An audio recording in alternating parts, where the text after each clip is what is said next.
ni-reading divider resistor. Ayan. Baka iba magtanong, sabihin bakit lahat ng divider resistor pinalitan. Mura lang naman kasi ito. Ba't di mo napalitan lahat, di ba? Para isang gawa ka lang. Natitipid eh. Magbabayad naman yung customer. Ayan. Check kami rito, no? P4 error. Ito. Previous. All-in inverter, no? P4 error. Check natin kung compressor ba ubod.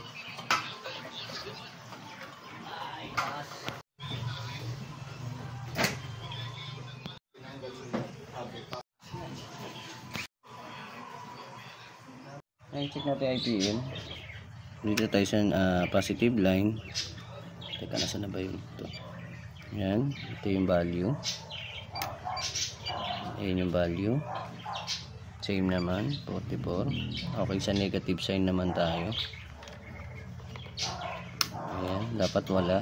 Dapat wala. Dapat wala. So, balik rin natin tester. Negative sign. Okay, pares naman sa kabila. Pares naman sa kabila.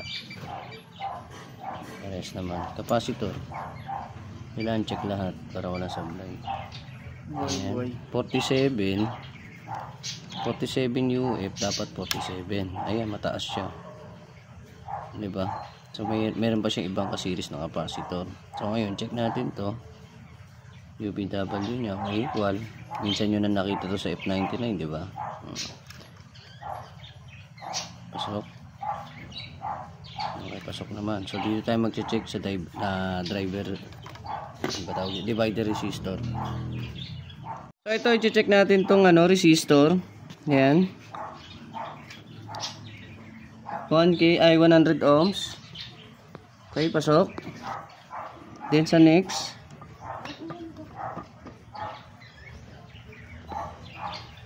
Ayan, 100. Dito 100 din dapat. Okay, good. Ito namang isa yung 510. 5.1K. 0, normal yan kasi naka-bypass naman yan. Pero sa itsura ng resistor, kung mapapansin mo, no? Medyo umido na siya. Hindi na siya normal. No? So talagang palitan na natin to. Palitin na talaga to. Then punta tayo dito. Ito importante, madalas to eh. VO. Try natin. 3.3. Ayan, pasok naman. Itong isa.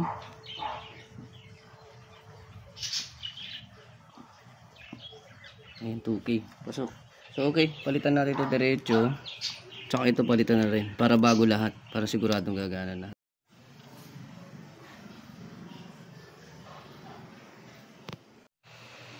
So, ayan. Tanggalin na natin diretso. Palitan na. 100. 5.1. 5.1K. Tsaka itong 100 ohms. Okay. So, ganyan.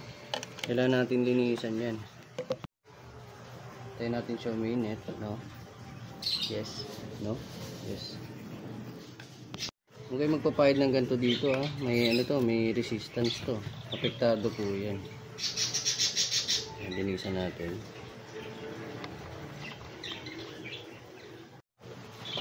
Malaki.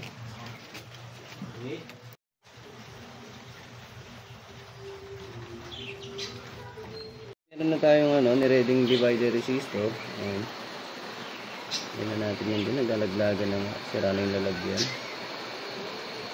Ayan. Make sure lang nakakapit. Para hindi tayo paulit-ulit. Ayan. Ito lang.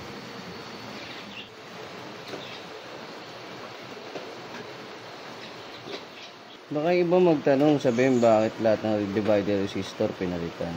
Mura lang naman kasi ito. Ba't di mo napalitan lahat, di ba? Para isang gawa ka lang. Natitipid eh. Magbabayad naman yung customer. Ayan.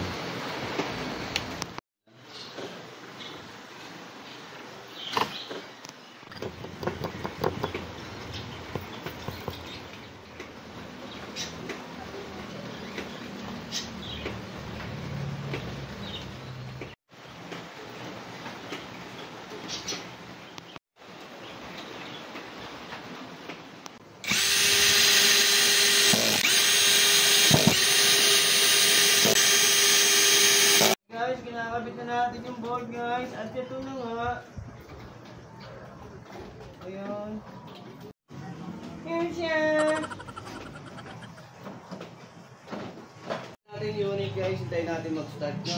At ayan na nga guys, medyo mataas lang yung nakakita natin.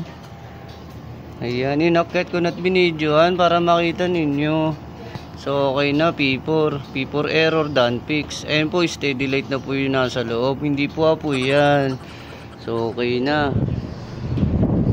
Diba, Primus Colin po ito, magandang klase, full DC.